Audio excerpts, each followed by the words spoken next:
Еще раз доброе утро всем, а мы продолжаем. И к нам присоединилась Тариева Лилия Увейсовна, профессор кафедры русского языка Ингушского госуниверситета. Доброе утро. Утро доброе. Во-первых, с праздником вас. Я надеюсь, у вас настроение тоже соответствующее. Спасибо, Фатима. Да, настроение хорошее сегодня. Это хорошо. Скажите, вот вы профессор кафедры русского языка. Также я знаю, что вы работаете в НИИ. У нас очень много известных славных дочерей Ингушетии, которые оставили свою лепту в истории нашего народа. И вы, я не побоюсь этого слова, делаете то же самое.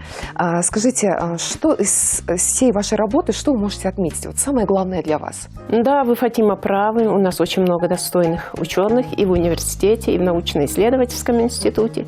И у нас коллектив и женский, и мужская половина есть. Но сегодня речь пойдет, конечно, о женской половине. И если я начну сейчас перечислять, Фатима, фамилии, то это займет очень много времени. Там действительно работают люди, которые вносят серьезную, большую, я бы сказала, лепту в свое дело. Ну и если вы говорите о самом процессе работы, то мне всегда вспоминаются слова, когда один из известных, я не назову его философ, известных людей сказал таким образом: если вы выбрали дело по душе, вы никогда в жизни работать не будете. Работа для вас будет отдыхом. Поэтому я думаю, что с высоты своего возраста, что как раз я, наверное, вошла именно вот на эту, вошла в эту стезю. Мне так кажется. Хорошо, вот и сейчас мне тоже вспомнились слова своего учителя русского языка. Она говорила, что Идрис Базоркин, в свою очередь, ей в молодости говорил: по твоему разумению, по твоему поведению судят о твоем народе. И сейчас мы понимаем, что вообще у нас у ингушей принято, что женщина вот так говорят, что все идет от женщины. Скажите, вот роль женщины в ингушском обществе, вот какая она? Ну, и вы только что обозначили, что в семье она основополагающая с точки зрения воспитания ребенка. Потому что известно издревле, что с детьми остается мама, а отец выходит на работу, сегодня на работу, а раньше на добычу, пропитание, если бы это были древние времена. Поэтому мать проводит, женщина проводит основную часть своего времени с детьми.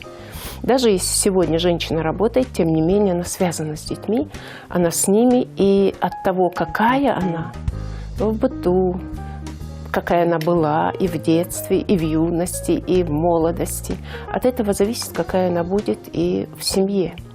И в семье мама должна быть достойной. И вот если говорить о нашей ингушской женщине, то она всегда была и пыталась быть достойным примером для своих детей. Я сужу по своим родителям, по своей матери, по бабушкам. И мне хочется сказать, что почему-то приходит на ум «Денул долуш калнах барыш», «Улканц калнах барыш» и «Болыжи барыш», да, лугла. Скажите, вот в чем заключается счастье для женщины? Вот если спросить у вас.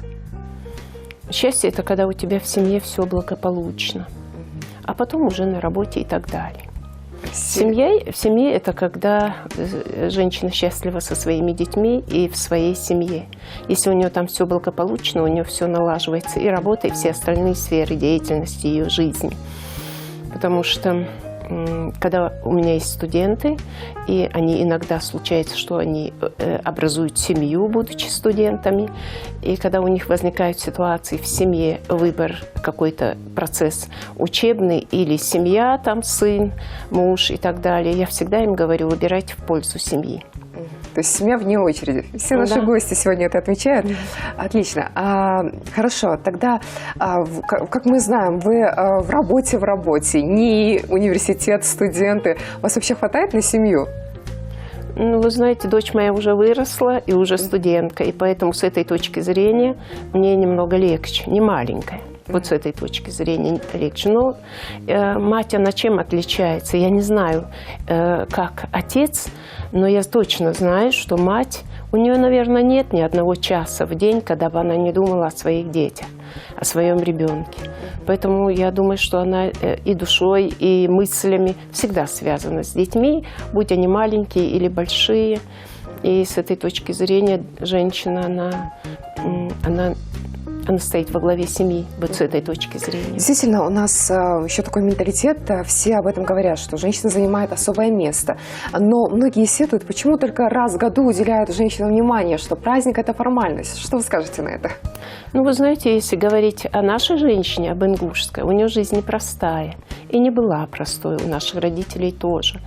Непростая с той точки зрения, от нее очень много востребовано. Она должна подходить ко всему ответственно. И поэтому она в семье женщина, она уважаема и детьми. И я очень много раз замечала, что дети всегда становятся на защиту своей матери. Это обусловлено ее поведением, ее имиджем, ее, мы бы сказали, лерхом и лорхом, да, по-ингушски, которые она заслужила в этой семье. И поэтому всегда женщину надо поздравлять каждый день за то, что она есть. Мне кажется, что это дар. Не кажется, а, наверное, я где-то даже читала, что это дар Бога. От Бога мужчине на этой земле. Поэтому да здравствует женщина. О как, Виват. Хорошо, спасибо вам за ваши мудрые слова. Вообще спасибо вам, что делитесь своими знаниями с нашим подрастающим поколением. Я хочу поблагодарить вас искренне за это.